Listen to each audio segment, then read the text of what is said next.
नमो अरिहन्ताणं नमो सिद्धाणं नमो आयरियाणं नमो वज्रायाणं नमो लोये सवसाहूणम्।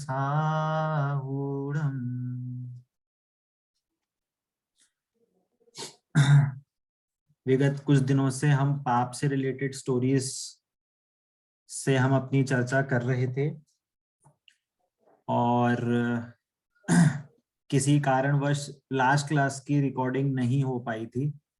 शायद से विक्रम जी से वो रिकॉर्डिंग का बटन नहीं दब पाया, तो कोई प्रॉब्लम नहीं है। जो चीजें थी हो सकता हम थोड़ा उसको रिपीट कर लेंगे, जिससे कि जो जो टॉपिक्स आए हैं हम उसको वापस रिपीट कर सकें।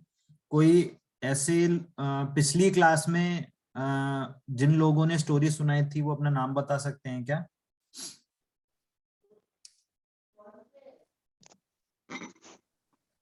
या जिनको पता हो कि जिन जिन लोगों ने स्टोरी सुनाई थी वो आप वो बता दें। एक तो प्रतीक्षा जी ने सुनाई थी, नहीं धर्मिष्ठा जी ने सुनाई थी। ठीक है। प्रीति जी ने भी सुनाई थी। ओके, प्रीति जी ने भी सुनाई थी शायद, है ना? ठीक है, 2 लोगों ने सुनाई थी। हाँ ठीक है, चलिए मैंने नाम नोट कर लिया है और ठीक है चलिए। तो वापस से थोड़ा रिवाइज करेंगे। रिकॉर्डिंग नहीं हो पाई थी तो वापस से हम जो नया पार्ट शुरू करेंगे कषाय के बारे में, उसका हम थोड़ा रिवीजन करेंगे और कुछ एक्स्ट्रा चर्चा होगी तो वो भी करेंगे, है ना। तो हमने जो ये पहला, इससे पहले जो हमने 5 पाप का जो हमने पाठ पढ़ा है, राइट, तो हमें सबसे पहले मतलब अब जो पाठ पढ़ने के बाद हमें ये सबसे पहले क्वेश्चन उठना चाहिए कि ये 5 पाप क्यों उत्पन्न होते हैं, है ना। यदि हम उसको पापों को खत्म करना चाहें, उसका हम अगर सॉल्यूशन ढूंढना चाहें, तो हमें उसकी जड़ पे जाना पड़ेगा कि किस कारण से वो उत्पन्न हो रहे हैं, है ना। तो इसके आंसर है 2 कि पाप क्यों उत्पन्न होते हैं, मिथ्यात्व के कारण और कषाय के कारण। किस किस के कारण होते हैं? मिथ्यात्व के कारण और कषाय के कारण। आई थिंक जब हमारा पाठ का एंड हो रहा था तब हमने ये इसकी थोड़ी चर्चा करी थी कि मिथ्यात्व से कषाय, कि मिथ्यात्व से पाप क्यों होते हैं, है ना। हमने ये चर्चा करी थी कि मिथ्यात्व से हम अपना स्वरूप न जानकर शरीर को अपना मानते हैं, है ना, उसको उससे अच्छा बुरा जानते हैं, लाभ हानि उससे जानते हैं, है ना, उसके कर्ता धर्ता मानते हैं, उसके भोक्ता मानते हैं। ऐसे हमने 4 बुद्धियों की चर्चा करी थी, याद है? एकत्व, मन्मत्व, कर्तृत्व और भोक्तृत्व। ऐसे 4 बुद्धियों के साथ जो मिथ्यात्व पनपता है, चलता रहता है, उसकी कारण से ये 5 पाप उत्पन्न होते हैं, है ना। भैया जी फिर से बताइए ये वाली लाइन। ये पिछली क्लासेस में चर्चा हो चुकी है, पर तो भी मैं वापस रिपीट करता हूं। मिथ्यात्व के 4 बुद्धियां के साथ भी कहा जाता है, 4 बुद्धियां गर्भित हैं मिथ्यात्व में। कैसे गर्भित हैं, क्या क्या बुद्धियां हैं?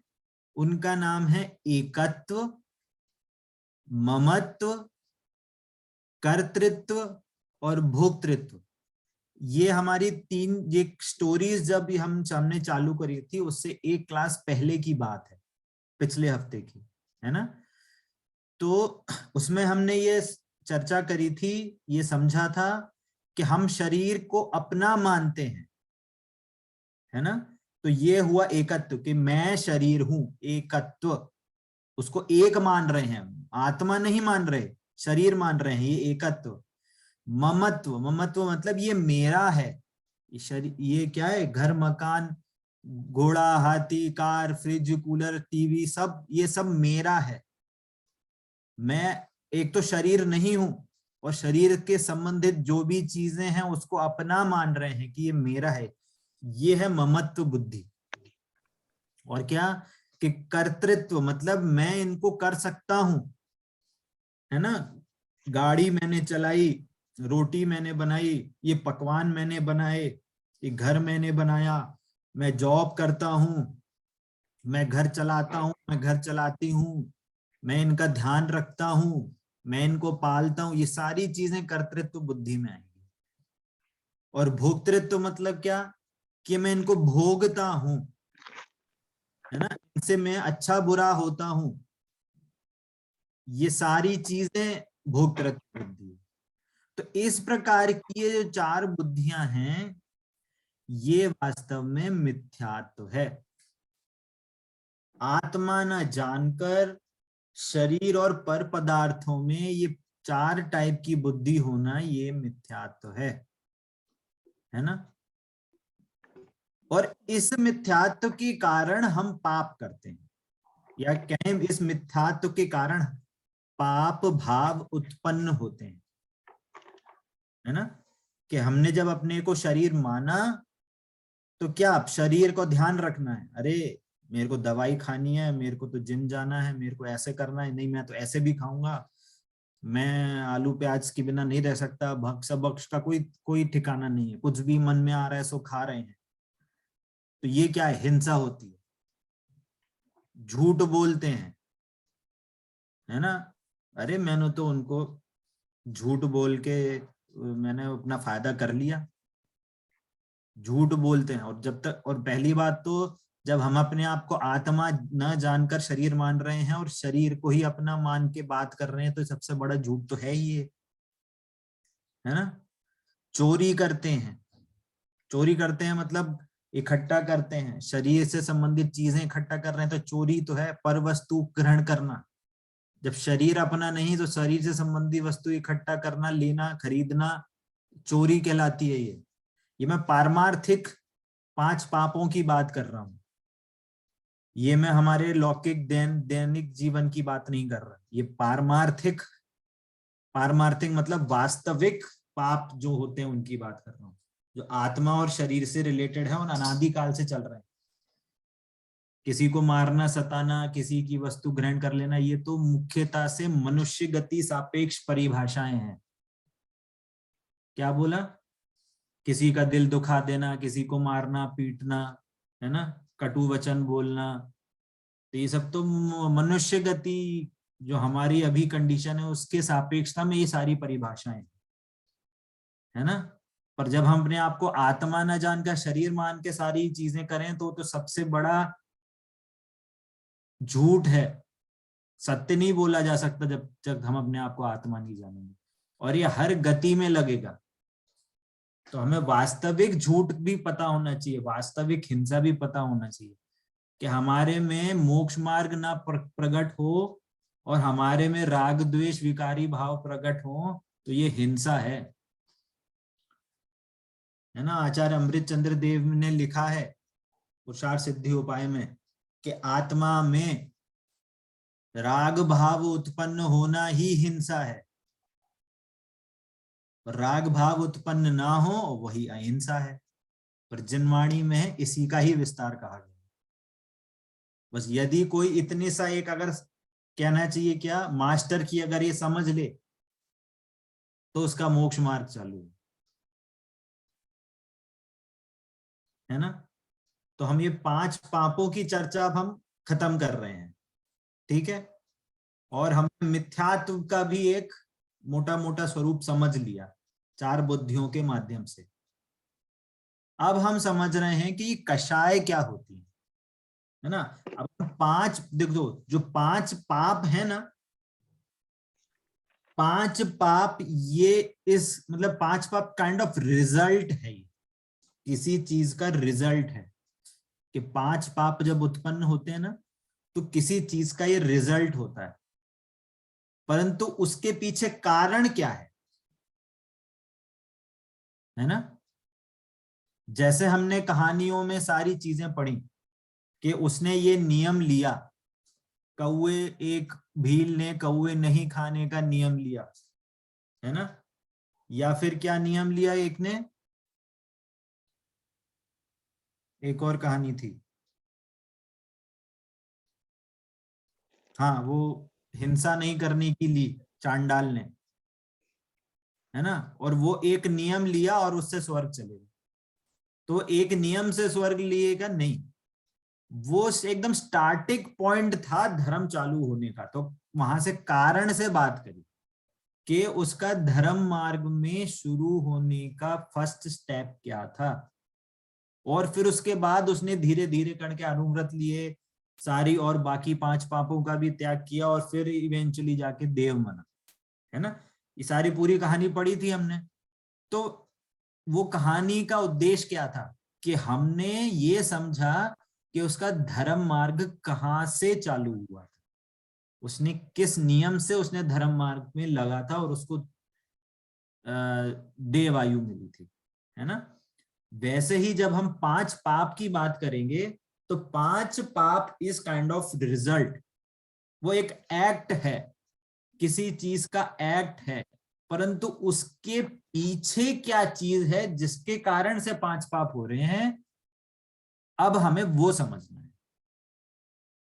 बात क्लियर होती है सभी को कि 5 पाप जो हैं, 5 पाप किस कारण से उत्पन्न हो रहे हैं, अब हम इस नए चैप्टर में उनको जानेंगे, किस रीजन से वो 5 पाप उत्पन्न हो रहे हैं।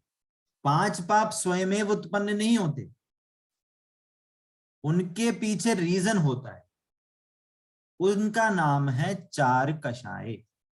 मिथ्यात्व भी है, मिथ्यात्व तो है ही, है ना। मिथ्यात्व का हमने इसलिए मैंने एक्स्ट्रा समझाया, आपको एक्स्ट्रा पॉइंट्स दिए। मिथ्यात्व हम समझ चुके हैं, अब हम 4 कषाय के बारे में समझ रहे हैं, ठीक है। जो क्लियर? लोग भैया जी असाइनमेंट नहीं कर पाए सबमिट, वो हाँ, कंपलसरी था? क्या? असाइनमेंट कंपलसरी नहीं थे? कौन से असाइनमेंट? अभी जो ये 5 पाप पर जो आपने दिए थे। देखिए, जो दे सकते हैं वो दे दीजिए, उसके पॉइंट्स मैंने कहा था मार्क्स इंक्लूड होंगे, है ना। तो भैया जी अगर कहानी नहीं सुनाई है और आपको सबमिट कर देते हैं तो भी चल जाएगा? नहीं, नाम तो लिखे हैं ना मेरे पास। नहीं नहीं, अभी मतलब आज कर देंगे सबमिट कहानी लिखी हुई। नहीं, आपको लिखना नहीं है, आपको क्लास में सुनाना है। अच्छा, तो सुनाया तो नहीं है अभी? नेक्स्ट क्लास में सुना दीजिएगा, कोई जल्दी नहीं है, जी। ठीक है। वो उसमें कोई जरूरी नहीं कि आज ही सुनाना है, कल सुनाना है, जब भी आप क्लास में टाइम मिले आप सुना के भेज सकते हैं, ठीक है, ऐसा। असाइनमेंट में और कुछ भी था क्या? सिर्फ कहानी सुनाना था ना? कहानी सुनाना था और स्क्रीनशॉट अपलोड करना था, बस। वो तो नहीं हुआ है। हाँ, एक अपडेट ये थी धर्मिष्ठा जी, लास्ट क्लास की रिकॉर्डिंग नहीं हो पाई है ना, पर कोई दिक्कत नहीं है, जिस भी आप क्लास में आपका वीडियो अगर सामने आ रहा हो आप उसका स्क्रीनशॉट लेके डाल दीजिएगा। नाम मेरे पास लिखें किन किन लोगों ने डाला है, आप अपना एक स्क्रीनशॉट जहां पे आपकी फोटो आ रही हो आप स्क्रीनशॉट लेके डाल दीजिएगा। लास्ट क्लास में किसी ने भी स्टोरी नहीं सुनाई थी पर? मैंने सुनाई थी ना। नहीं, धर्मिष्ठा अच्छा, जी ने और प्रीति 2 जी जनों ने सुनाई थी। हाँ सुनाई थी, धर्मिष्ठा जी ने और अदिति जी ने। हाँ, दूसरे का नाम मैं मिस कर रही हूँ। अदिति। अदिति। विक्रम भैया को सुनाई थी। एक सेकंड। दूसरा पर्सन कौन था? विक्रम भैया जी को सुनाई थी क्या स्टोरी? हाँ अदिति अदिति जी अदिति। थी, धर्मिष्ठा जी थी, ठीक है, ओके ओके। और ना हाँ भैया, दोनों नेम थे। मधु आंटी। अच्छा, मधु आंटी तो पहले दिन बोली थी। मधु आंटी ने तो बोल दिया पहले था। हो गया था। उनका पहले ही होगा। हो गया था। मेरा तो 17 को ही हो गया था। हाँ हाँ हाँ, चलिए ठीक है, कोई दिक्कत नहीं है। असाइनमेंट की इतनी टेंशन नहीं लीजिए, नाम मेरे पास लिखे हैं, मार्क्स आपके जुड़ जाएंगे। वो तो ये था कि आपको ऐप से एक इंट्रोड्यूस कराना था कि सबमिट कैसे करते हैं, वो सारी चीजें होंगी, ठीक है। चलिए, कहाँ पे थे हम? कसाय। कषाय। हाँ, कषाय का हम स्वरूप समझ रहे हैं। तो अब हम ये, हाँ मतलब ये हमें समझना है कि पाप जो हो रहे हैं वो किस कारण से हो रहे हैं, है ना। तो अब हम कषाय का स्वरूप समझेंगे। अब देखिएगा, हमारे इस चैप्टर में अभी स्टार्टिंग से पहले हाँ एक अपडेट और है, जो हमने ये चर्चा करी थी कि एक फैक्ट है आपके लिए, फन फैक्ट कह लीजिए, एक न्यू इंफॉर्मेशन आप कह सकते हैं, कुछ भी कह सकते हैं, कि जो हम ये जनरली सब बोलते हैं या हमारे ऐसे मन में रहता है कि यदि हम धर्म करेंगे तो हम स्वर्ग में जाएंगे, है ना। ये हमने जो कहानियां आदि सुनी तो उसमें ये सारे पॉइंट्स आए थे कि उसने ऐसा नियम लिया तो वो स्वर्ग में गया, है ना। जो सेठ थे उन्होंने पानी पानी पानी का नियम लिया तो मेंढक बन गए, और मेंढक ने जो भगवान का जब समावशरण का पता चला और उनके लिए मुंह में फूल लेके जाने लगा, परंतु वो मर गया, भगवान का दर्शन भी नहीं कर पाएगा, न समावशरण पे जा पाया, तो भी वो जाके स्वर्ग में देव बन गया, है ना। तो हमें ये चीज समझना चाहिए कि ये जो कहानियां होती हैं वो हमें देवगति के लिए प्रोत्साहित नहीं कर रही। पहला पॉइंट, हमें ये कहानियां देवगति जाने के लिए प्रोत्साहित नहीं कर रही हैं, हमें ये कहानी प्रोत्साहित कर रही हैं कि आप देवशास्त्र गुरु के समीप आए। क्या बोला? ये कहानियां हमें समझा रही हैं कि आप देवशास्त्र गुरु के समीप आओ और देवशास्त्र गुरु के समीप आके अपना जो आत्मा का स्वरूप है उसमें जानने की चेष्टा करें, उनको जानने में उत्सुक हों। बात क्लियर हो रही है? ये कहानी का मेन उद्देश्य है ना। जैसे हम बच्चे को बोलते हैं क्या कि आप अगर 12th में फर्स्ट आओगे ना आपको हम साइकिल दिलाएंगे, या कोई भी क्लास में हम आपको साइकिल देंगे, या हम आपको वीडियो गेम दिलाएंगे, या कुछ भी ऐसा। तो हमारा प्रोत्साहन किसके लिए होता है, या बच्चे का प्रोत्साहन किसके लिए होता है? वो साइकिल पाना या अच्छे मार्क्स लाके वो एक अच्छा इंसान, इंजीनियर, डॉक्टर बने। मतलब देवगति पाना ये बहुत छोटा गोल है कि मैं साइकिल पाने के लिए इतने मार्क्स ला रहा हूं। हमारे एम है वो अच्छे पढ़ाई करे, अच्छे पढ़ाई करके और अच्छे स्कूल में जाए, अच्छे कॉलेज में जाए, है ना। तो देवगति पाना ये छोटा गोल है, पहली बात। दूसरी बात, जो ये पॉइंट मैंने पहले भी कहा था, अब मैं आपको फुल इंफॉर्मेशन से बता रहा हूं कि जो देवगति है ना, देवगति भी संसार मार्ग है। देवगति से कोई मोक्ष नहीं जाता, समझना बात को। देवगति से मोक्ष नहीं जाया जाता, मनुष्य गति से ही मोक्ष जाया जाता है ना। तो यदि आप मनुष्य गति से देवगति जाने का अगर आप गोल कर रहे हो तो आपका गोल रॉन्ग है, या ये कहें इनकम्प्लीट गोल है आपका, है ना। जैसे कोई बच्चा बोले मैं तो 12th में 90% ले आऊं मेरे लिए बहुत है, फिर आराम से चैन की नींद सोएंगे। क्या बोलिए, 12th में 90% आना सफिशिएंट है जिंदगी के लिए? मतलब लौकिक अपेक्षा से अगर बोले, हम लौकिक दृष्टि से बोले, बस 12th में 90% आ जाए हो जाएगा, बस कॉलेज वॉलेज नहीं पढ़ना, कॉलेज का कुछ आइडिया नहीं है, कुछ नहीं करे, बस 12th में 90% आ जाए, तो बताओ उसकी कोई अच्छी नौकरी मिलेगी? नहीं मिलेगी। ना वो डॉक्टर कहलाएगा, कुछ इंजीनियर कराएगा, कुछ भी नहीं कहलाएगा 12th पास। आज के दिन में 12th पास की कोई वैल्यू भी नहीं। वैसे ही, और वो वहां से कहाँ जा सकता है कि वो आईआईटी में जा सकता है, वो कहाँ जा सकता है, आईआईएम में जा सकता है, आईएएस बन सकता है, और सारी चीजें, सीए बन सकता है, डॉक्टर बन सकता है ना। सारी चीजें हैं उसके पास, और वो क्या कर रहे हैं, सिर्फ 12th के लिए एम करें, उसके बाद में देखेंगे। तो ये क्या सही सही डिसीजन है? नहीं है। तो वैसे ही हम मनुष्य गति में होकर देव गति का यदि हम गोल करें, अरे गोल गति में मिल जाएंगे, देव गति चले जाएं, फिर देखेंगे, ये गोल सही नहीं है, ये इनकम्प्लीट गोल है ना।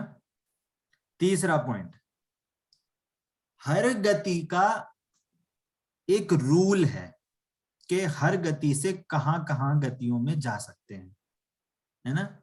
जैसे मनुष्य गति है, मनुष्य गति से चारों गति में जा सकते हैं। मनुष्य वापस मनुष्य बन सकता है, मनुष्य से त्रियंच बन सकते हैं, मनुष्य नरक भी जा सकता है, मनुष्य देवगति भी जा सकता है, और मनुष्य से मोक्ष भी जा सकता है। 5 गतियां हैं, 5 दरवाजे खुले हैं मनुष्य गति से, है ना। अब समझना, देवगति से देव नहीं बनते, देवगति से मरकर वापस देवगति नहीं मिलती, और देवगति से मरकर वापस नरक नहीं जाते। तो देवगति से या तो त्रियंच बनेंगे और या देवगति से मनुष्य जाएंगे, ठीक है। नरक गति का भी देख लेते हैं। नरक गति से वापस नरक गति नहीं मिलती। भैया जी, हाँ, देवगति से आपने उस दिन बताया था कि सिर्फ स्थावर में ही जा सकते हैं, एक इंद्रिय जीव ही बन सकते हैं। नहीं, वही मैं अपडेट, इसलिए मैं बोल रहा हूं, मैं पूरी इंफॉर्मेशन लेके वापस आया हूं। मैंने इसलिए कहा था कि देवगति से ज्यादातर त्रियंच गति में जाते हैं और ज्यादातर स्थावर में जाते हैं। पर ऐसा रूल, ऐसा नहीं है कि रूल के मनुष्य नहीं बनते, मनुष्य बनते हैं। जैसे कोई मोक्ष मार्गी जीव हो तो त्रियंच में नहीं जाएगा, वो मनुष्य ही बनेगा, है ना। ऐसा जो मिथ्या दृष्टि जीव रहते हैं वो ज्यादातर मनुष्य गति से त्रियंच बनते हैं। और जिनवाणी में आया है, तहते छह थावर्तन धरे यो परिवर्तन पूरे करे, देवगति से वापस थावर में आ जाता है ना। तो वो उसे एक रेफरेंस के माध्यम से कहा था कि जब तक आप सम्यक दर्शन नहीं करोगे तो भले ही आप देवगति चले जाओ तो वापस आपको स्थावर बनना पड़ेगा, है ना, यदि आप सम्यक दर्शन नहीं करते हैं तो, है ना। तो बस ये मैं ये कह रहा था कि देवगति से त्रियंच गति भी जाते हैं और मनुष्य गति भी जाते हैं, है ना। क्या हुआ? नरक गति नहीं जाते हैं। सॉरी, हाँ, देवगति से मनुष्य गति और त्रियंच गति, है ना। नरक गति, हम बात कर रहे थे नरक गति। नरक गति से वापस नरक गति नहीं मिलती और नरक गति से वापस देवगति भी नहीं मिलती, है ना। अब नरक गति में एक और स्पेशल कंडीशन है। देवगति से भैया जी एक बार और बताइए, देवगति से मनुष्य गति और त्रियंच गति 2 गति में जाते हैं। हाँ। नरक गति से स्पेशल कंडीशन ये है, नरक गति से वापस संगी पंचेंद्री त्रियंची बनते, नरक गति से एक इंद्री से 5 इंद्री असंगी नहीं बनते।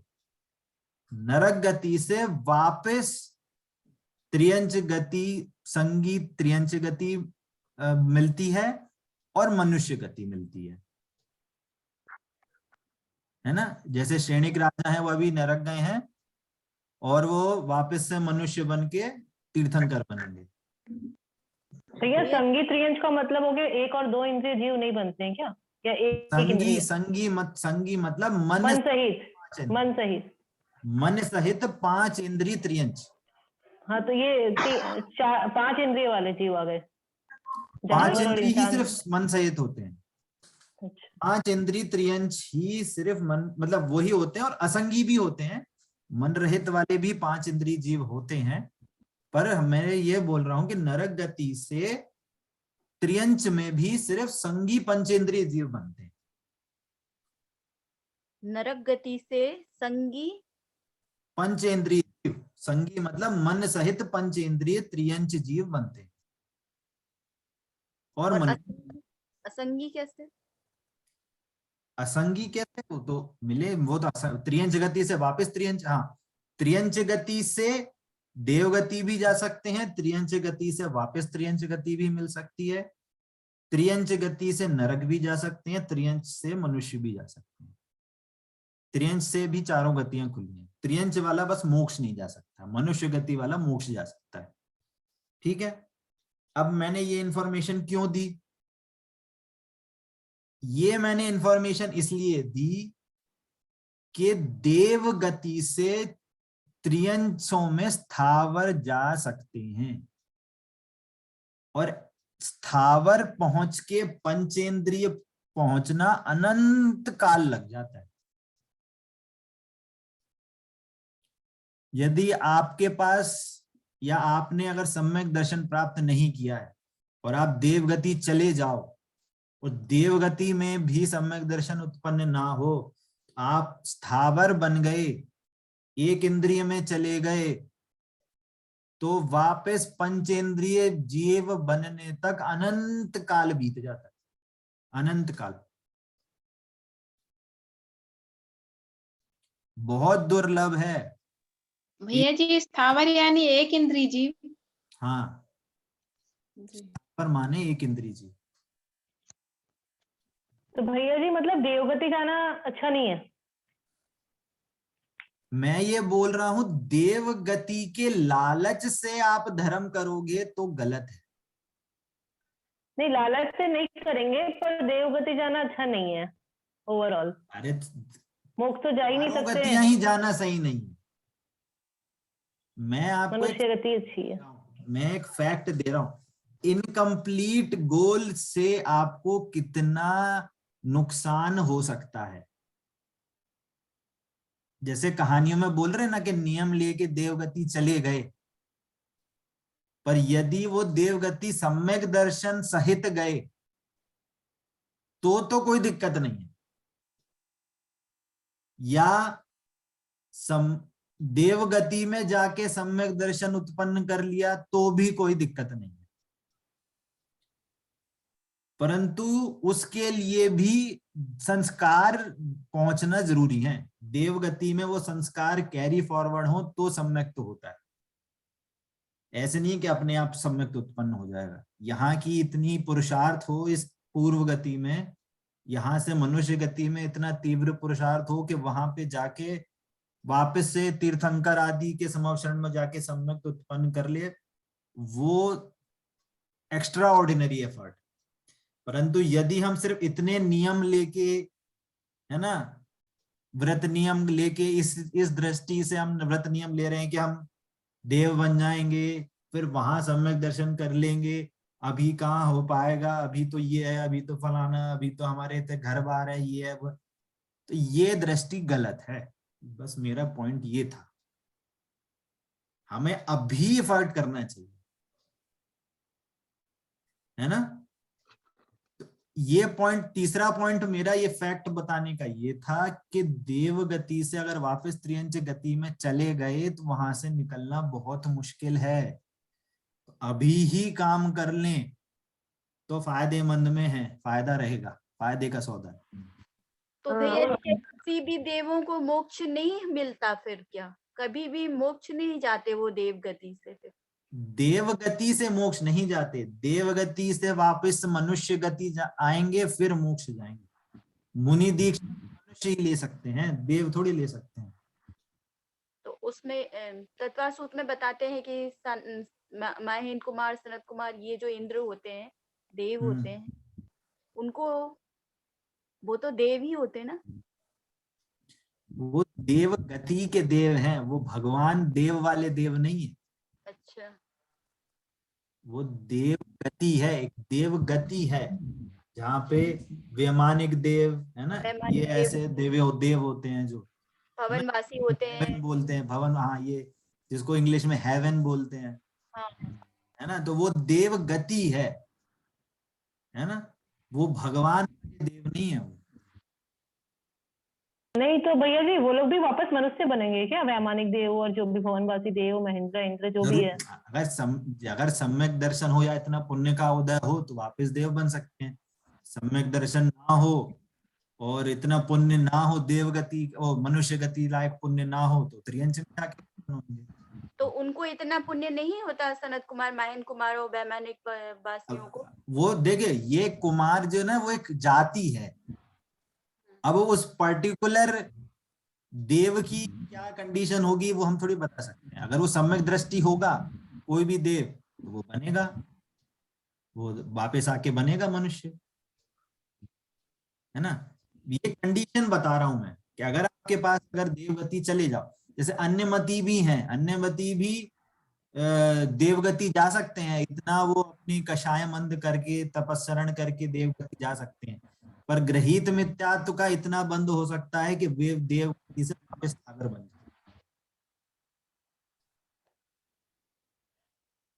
है ना।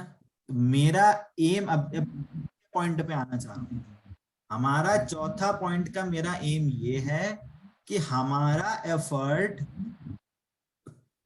छोटा ना हो, हमारा गोल छोटा ना हो, अकेला देवगति पाने का एम ना हो। हमारा एम ये हाईएस्ट एम होना चाहिए, है ना। रविंद्र पंडित जी हैं रामायण के ब्रह्मचारी भैया, हम तो पंडित जी बोलते हैं, हमारे दादाजी की उम्र के हैं हम। वो एक वाक्य बोलते हैं, क्या वाक्य बोलते हैं कि पूर्णता के लक्ष्य से की गई शुरुआत ही असली शुरुआत है। आधी अधूरी इनकम्प्लीट गोल से यदि आप शुरुआत कर रहे हैं तो वो असली शुरुआत नहीं कहलाएगी। यदि हम मोक्ष के लक्ष्य से शुरुआत कर रहे हैं धर्म की तो वास्तविक में सही शुरुआत है। और उसकी शुरुआत कैसे होगी कि हम मिथ्यात्व का नाश करें, कषायों का नाश करें, है ना। और वो विधि मिलेगी हमें तत्व निर्णय से स्वाद। देवशास्त्र गुरु के समागम में हमें ये विधि मिल जाती है। आचार्यों ने हमें बहुत सिंपल शब्दों में, आज तो इतना अनुवाद हो रहा है, संस्कृत का हिंदी अनुवाद हो गया है, सारे इतने सारे प्रवचन, स्वाध्याय, क्लासेस सारी यूट्यूब में, इतने सारे विद्वानों की, है ना, सारे जो स्कॉलर्स कहें, विद्वान कहें, टीचर्स करें, गुरु कहें, है ना, या कोई मुनिराज हैं, महाराज जी हैं, उनकी सारी क्लासेस हमारी आज की डेट में रिकॉर्डिंग्स इतनी अवेलेबल हैं कि वो हमारे लिए सफिशिएंट है। बस हमें उसकी ललक होनी चाहिए, उस पाथ में जाने की हमें एक उत्साह होना चाहिए, तो हमें वो हमें मिल सकता है। क्लियर होती है बात? ठीक है। असंगी मन रहित होते हैं, असंगी मन रहित, है ना। ओके। एक एग्जांपल देता हूं, जैसे पंचेंद्रिय जीव में दो कैटेगराइजेशन होता है, संगी और असंगी। मतलब पंचेंद्रिय जीव स्पर्शन, रसना, घ्राण, चक्षु, कर्ण, ये 5 इंद्रिय सहित जो जीव हैं वो 2 टाइप के हो सकते हैं, एक मन रहित और मन सहित, है ना। तो इनमें जैसे एक एग्जाम्पल के तौर पे कोई ऐसा सांप है, जैसे बड़े सांप है, अजगर है ना, या कोबरा है, ये बड़े बड़े सांप हैं, तो इनमें ये शक्ति हो सकती है कि वो अपना हित अहित का विचार कर सके, और वो भी कौन सा, पारमार्थिक हित। समव शरण में सांप भी जाते हैं, है ना, जो मन सहित होंगे।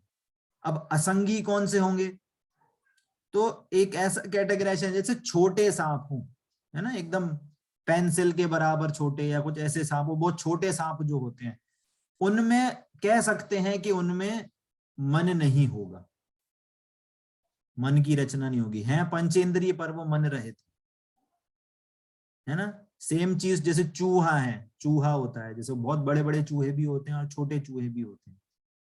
तो छोटी जाति, मतलब जो छोटी जाति है, छोटे चूहे हैं, उनमें हो सकता है मन रहित हो, और जो बड़े चूहे हो मन सहित हो, है ना, ऐसा। तो ऐसा अलग अलग कैटेगराइजेशन है, मन रहित का, मन सहित का, मैंने एक दो एग्जांपल बताए हैं ऐसे। चलिए भैया जी एक मिनट, ये त्रियंच गति से कहाँ कहाँ जा सकते हैं?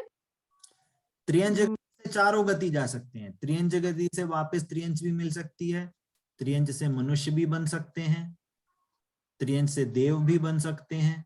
जो जैसे महावीर भगवान के जीव ने शेर की पर्याय में सम्यक दर्शन प्राप्त किया और वहां से मरकर देवगति में गए, है ना।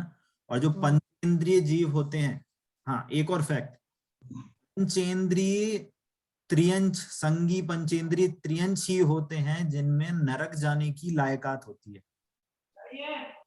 उनमें इतने भावों की तीव्रता होती है कि वे ही नरक जा पाते हैं।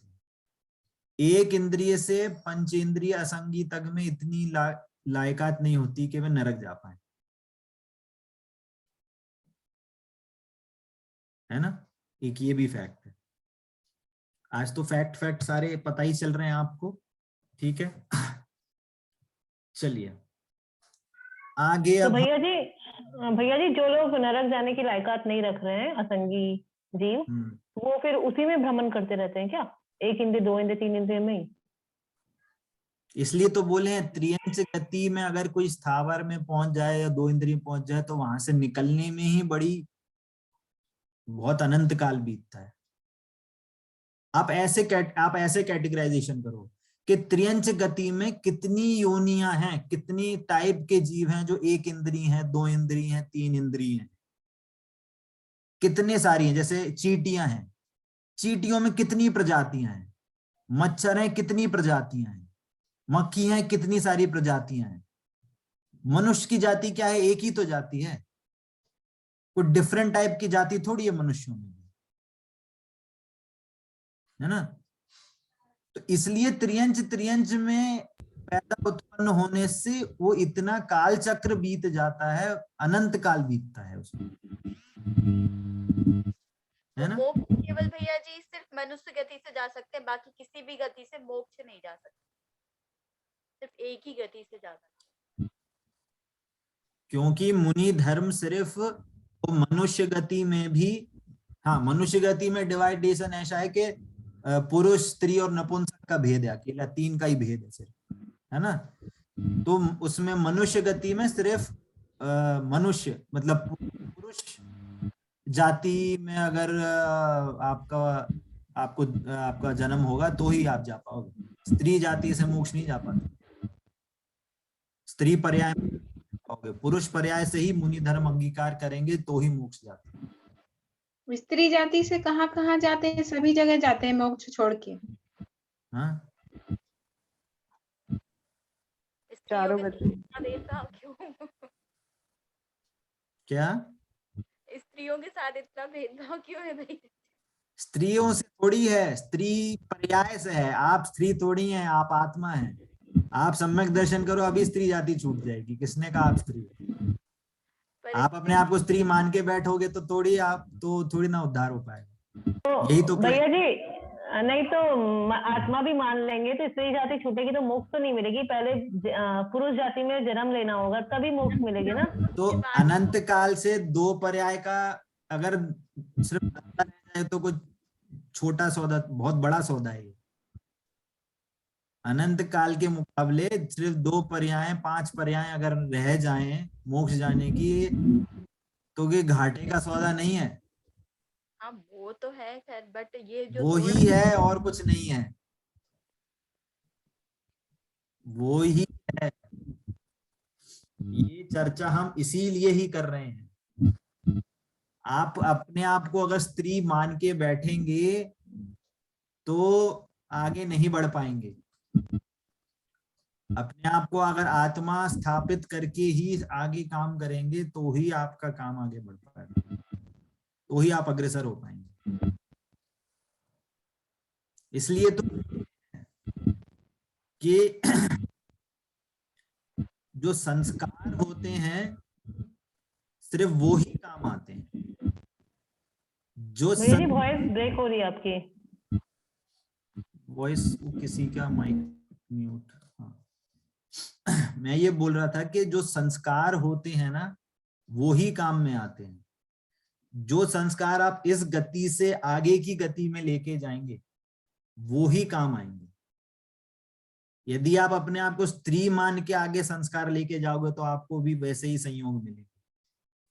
और यदि आप अपने आप को आत्मा जान के इस गति में आप जितने भी कहें देवशास्त्र गुरु के समागम से, गुरुओं के समागम से, जिनवाणी के समागम से आप जितने ज्यादा से ज्यादा संस्कार लेके जा पाएंगे वो ही काम में आएंगे। और इससे कोई फर्क नहीं पड़ता कि आप किस गति में जा रहे हैं। अगर हम आत्मा भी माने तो भी हम, आत्मा तो पुरुषों की भी होती है, हमारी भी होती है, तो हम आत्मा के कल्याण के लिए हम भी कार्य करते हैं, पुरुष भी करते हैं। तो फिर स्त्री जाति का वो भेदन करके ही मोक्ष मतलब उसके बाद हमें पुरुष जाति में जन्म लेना पड़ेगा, फिर मोक्ष के लिए अग्रसर होना पड़ेगा। बट पुरुषों के लिए तो सबका मार्ग खुला है कि आप समक्त को हाँ, तो इसमें तो घाटा सबसे, वो इसलिए तो बोल रहा हूँ पुरुष पर्याय में यदि आप ये भी काम नहीं कर पाए तो सबसे बड़ा घाटा है, उनके लिए तो और बड़ा घाटा है। हाँ, यही है कि आप होकर भी नहीं कर पाए। नहीं, हमारे लिए मतलब हम स्त्री जाति का छेदन करेंगे, उसके बाद ही मतलब पुरुष के उसमें जन्म आपको होगा। छेदन नहीं करना है स्त्री पर्याय का, आपको आत्मा जानना है, वो छेदन अपने आप हो जाएगा। वो आफ्टर इफेक्ट है। हाँ, मतलब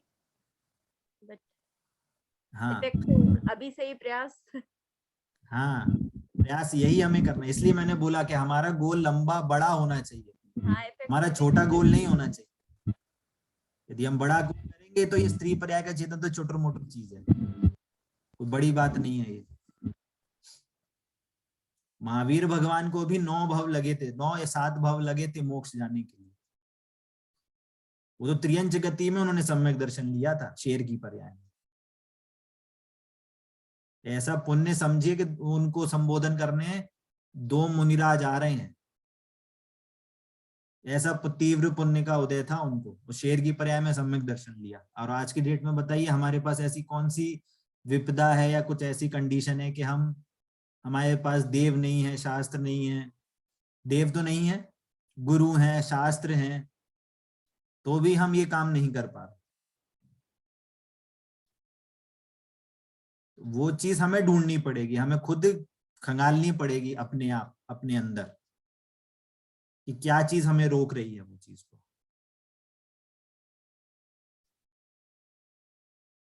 तो ये पर्सनल कॉल है, ये इंडिविजुअल कॉल है ये आपकी। ठीक है, तो आज कषाय का चैप्टर तो शुरू नहीं हुआ, बट मैं इसको शुरू करना चाहता हूँ, है ना। देखिए, हाँ, किसी का कोई और प्रश्न नहीं है? चलिए, देखिए, जो कषाय जो शब्द है ना, ये हमें कषाय शब्द बताता है कि कसना, जकड़ना, है ना, जकड़ के रखना, दबा के रखना, पकड़ के रखना, ये कषाय का मतलब शब्द अर्थ है, उसका शाब्दिक अर्थ है ना। कषाय, कसे, है ना। तो यहाँ पे 2 पॉइंट उठते हैं मेन, इस शब्द से हमें 2 पॉइंट उठते हैं कि हमें कौन कसता है और वो कसने से हमें कैसे दुख होता है ना। हम किससे कसे जा रहे हैं, किसके कारण से हमें कसना हो रहा है, कौन हमें दबा रहा है, और उससे जो चीज हमें कस रही है उससे हम दुखी क्यों होते हैं। 2 पॉइंट समझ में आया।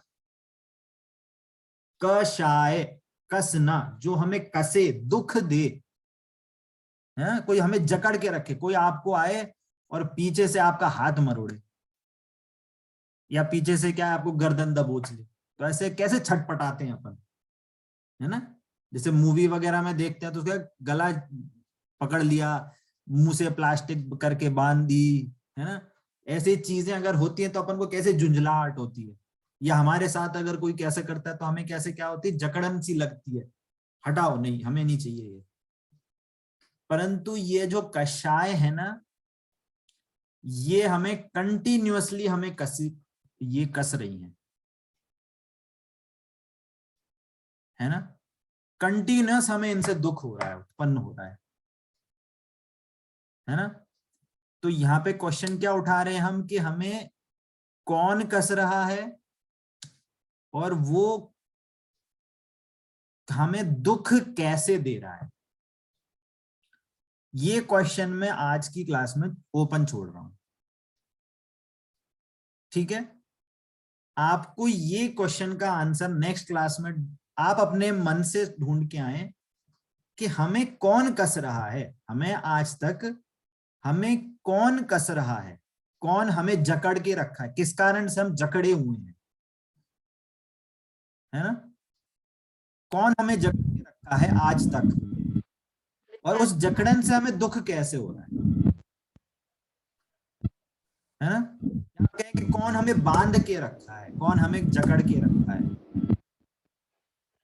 है ना। वो कोई भी चीज हो सकती है,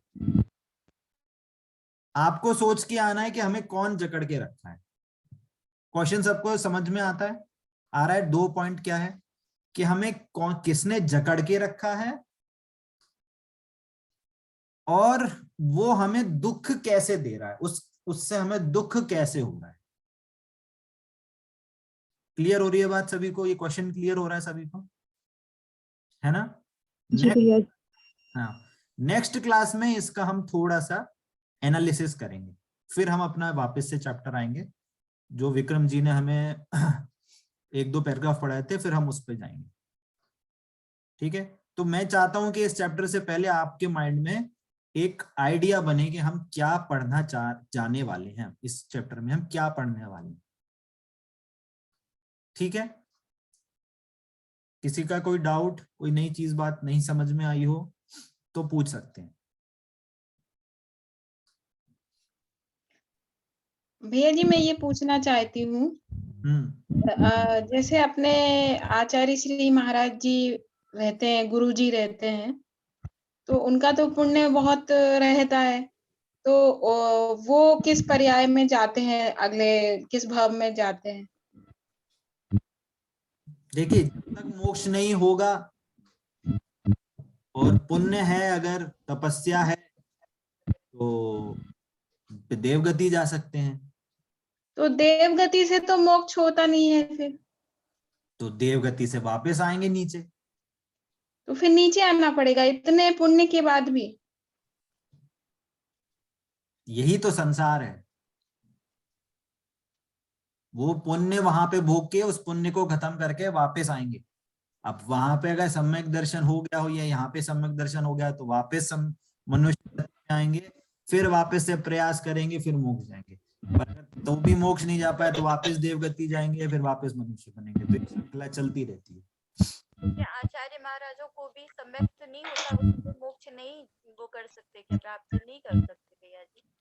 क्या आचार्य श्री और महाराज जी साधु संतों को इतना सम्यक नहीं प्राप्त होता क्या कि वो मोक्ष की प्राप्ति करें? देखिए, अभी जो जिस टाइप का काल चल रहा है ना, इसको कहते हैं हम पंचम काल कहते हैं। इसमें तो मोक्ष नहीं होगा, है ना। तो इस पंचम काल में शुक्ल ध्यान नहीं होता, जिससे शुक्ल ध्यान होता है जिसके कारण से हमें, जिस ध्यान के कारण हमें मोक्ष की प्राप्ति होती है। तो शुक्ल ध्यान इस काल में नहीं। तो मतलब डेफिनेटली वो देव गति में ही जाएंगे।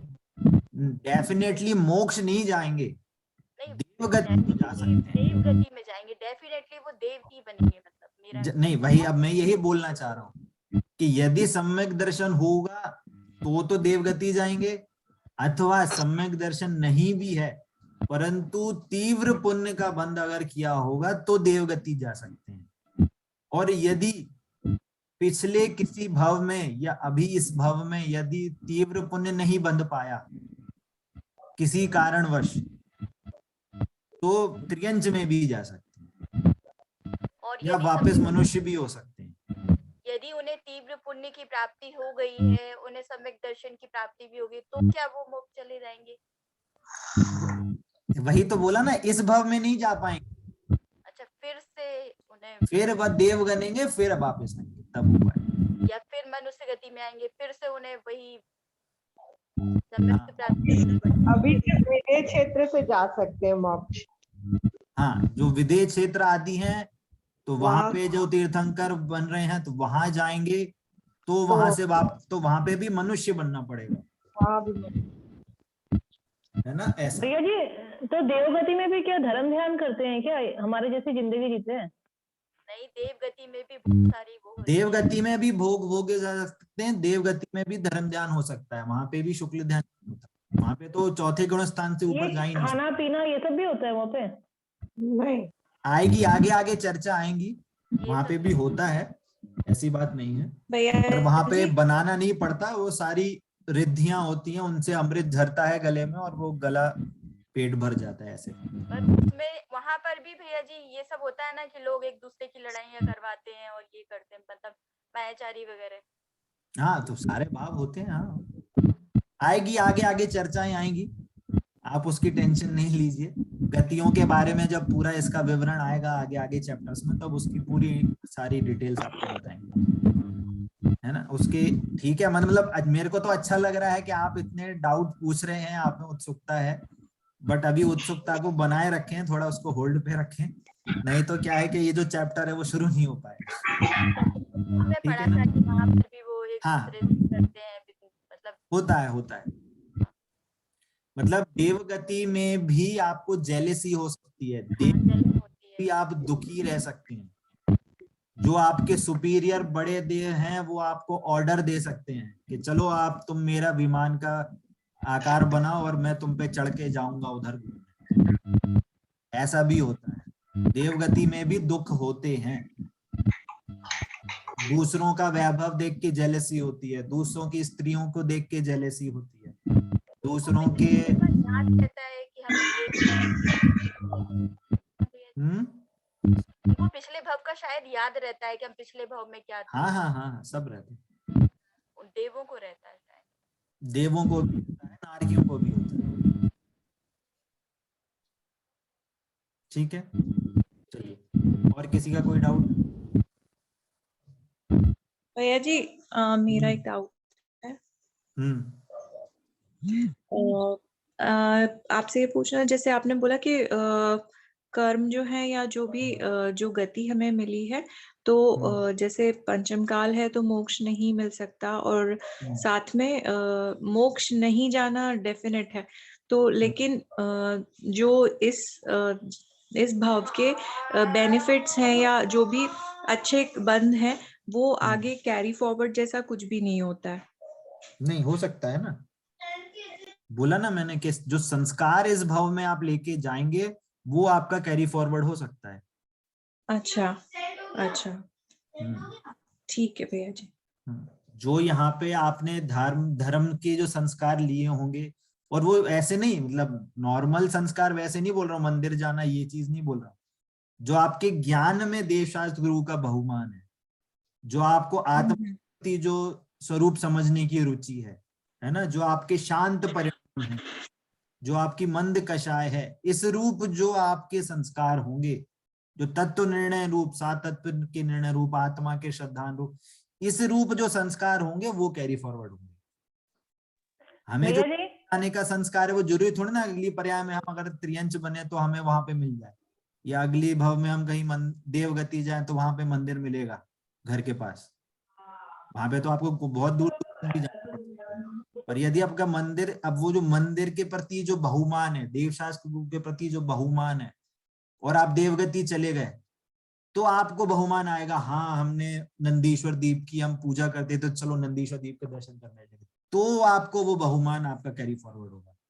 जो आपकी आदत है वो संस्कार नहीं बोल रहा हूं, जो अंदर से जो बहुमान है भगवान का, वो संस्कार कहलाता है। भैया जी तो ये हमारे पिछले जन्म के संस्कार है जो हम अभी इतना हमको सीखने को मिल रहा है, और हमको ऐसा लगता है कि हम ये सब जानते हैं।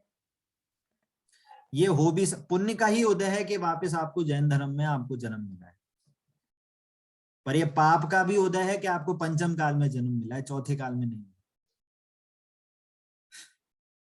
हमारा मतलब आपका नहीं, हमारा भी, मेरा भी, सबका ही है ये कि हमें चौथे काल में नहीं मिला, हमें तीर्थंकर नहीं मिल पाए, या हमें चौथे काल में जो इतने आसानी से मुनिराज मिलते थे, मुनिराजों का उपदेश मिलता था, वो हमें आज नहीं मिल पाता है।